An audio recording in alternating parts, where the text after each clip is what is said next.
menceritakan beberapa hal tentang Desa Kupen yang beranggotakan saya Widya Ningsih, saya Alfita Nur Aini, saya Rahmadini, saya Dia Ariska, dan saya Dilafas Mesari.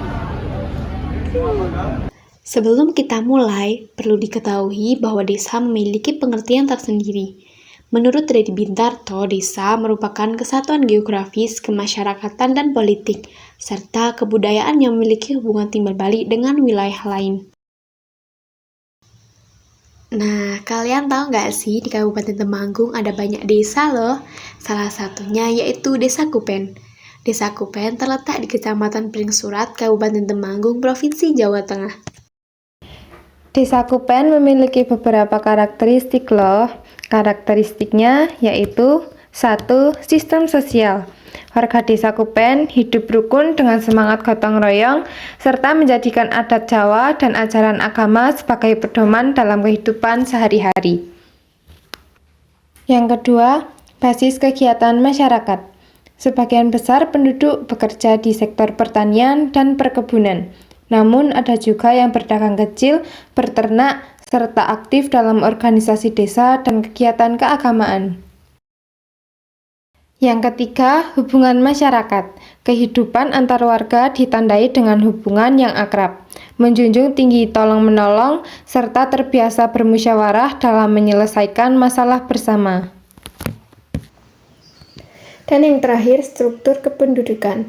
Penduduk didominasi usia produktif yang mayoritas berprofesi sebagai petani dengan tingkat pendidikan beragam dan rumah-rumah mereka berkelompok di sekitar jalan desa serta lahan pertanian. Klasifikasi Desa Kupen menurut tingkat kemajuan. Terdapat 3 kategori kemajuan desa, yaitu mandiri, berkembang, dan tertinggal. Desa Kupen termasuk ke kategori desa berkembang. Hal ini karena kondisi masyarakat Desa Kupen sesuai dengan ciri desa berkembang, yakni ekonomi masih bertumbuh pada pertanian, infrastruktur dasar tersedia namun belum lengkap, dan kemandirian desa masih perlu ditingkatkan. Klasifikasi Desa Kupen menurut tingkat pembangunan. Menurut tingkat pembangunan desa, terdapat 3 kategori yaitu Desa Swadaya, Swakarya, dan Swasembada. Dari 3 kategori tersebut, Desa Kupen termasuk kategori Desa Swakarya. Hal itu dikarenakan masyarakatnya sudah terbuka pada perubahan, aktif dalam kegiatan sosial, memiliki infrastruktur dasar meski belum lengkap, serta ekonominya masih dominan pertanian namun mulai berkembang dengan perdagangan kecil. Potensi Desa Kupen. Desa Kupen memiliki potensi-potensi loh. Yang pertama, lingkungan fisik. Desa Kupen memiliki lahan pertanian subur, hasil tani beragam, udara sejuk, serta sumber air kali Pitu yang bermanfaat dan bernilai sejarah. Yang kedua, sumber daya manusia. Warga mayoritas petani, namun juga kreatif mengembangkan usaha seperti batik ekoprint. Pemuda aktif dalam Karang Taruna, melestarikan kesenian tradisional, dan semangat menjaga gotong royong. Dan yang terakhir, kelembagaan desa. Ada pemerintah desa, BPD, PKK, kelompok tani, dan Karang Taruna yang mendukung pembangunan. Lembaga budaya juga aktif menjaga tradisi lokal.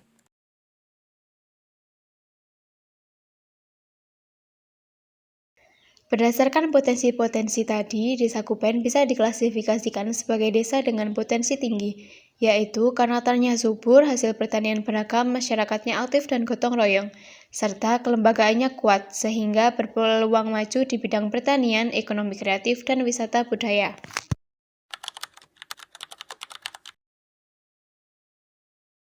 Bagaimana permasalahan di Desa Kupen yang dihadapi sekarang? Untuk permasalahan di Desa Kupen sampai saat ini tidak ada kendala apapun, Mbak. Oh iya, sebelumnya apakah ada kendala permasalahan? Tidak ada, kami tetap sesuai regulasi yang kita jalankan. Ya.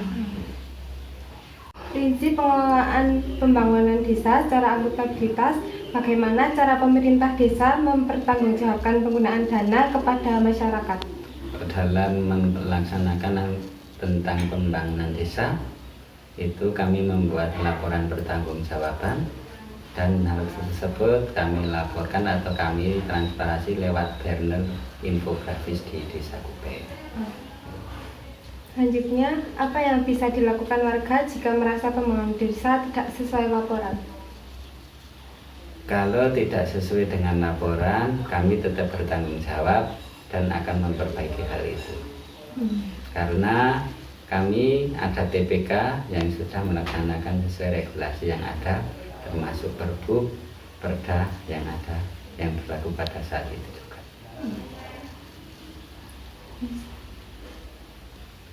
Selanjutnya, prinsip secara transparansi. Mengapa penting bagi desa untuk mengumumkan anggaran pembangunan secara terbuka? Penting untuk dilaporkan atau disebarluaskan ke masyarakat karena itu merupakan publikasi tentang transparansi pembangunan di desa lewat banner, lewat media sosial, lewat web desa. Dan bagaimana cara melibatkan warga dalam perencanaan pembangunan desa? Dalam melibatkan warga untuk perencanaan pembangunan desa dilakukan musdes, musrengbangdes terkait dengan rencana yang akan dilakukan di tahun berjalan atau tahun yang akan datang. Secara berkelanjutan, mengapa pembangunan desa harus dipikirkan manfaatnya untuk jangka panjang? Karena sesuai dengan Kemendes yang berlaku ada 18 SDGs, yaitu Sustainable Development Goal, itu yang harus dilaksanakan, dan itu untuk masyarakat agar dapat melanjutkan pembangunan di kemudian hari. Karena itu kita dalam melaksanakan pembangunan tetap melibatkan masyarakat, baik musdes, musrengbangdes dalam jangka kurun waktu 1 tahun ke depan. Sekian video dari kami dan terima kasih.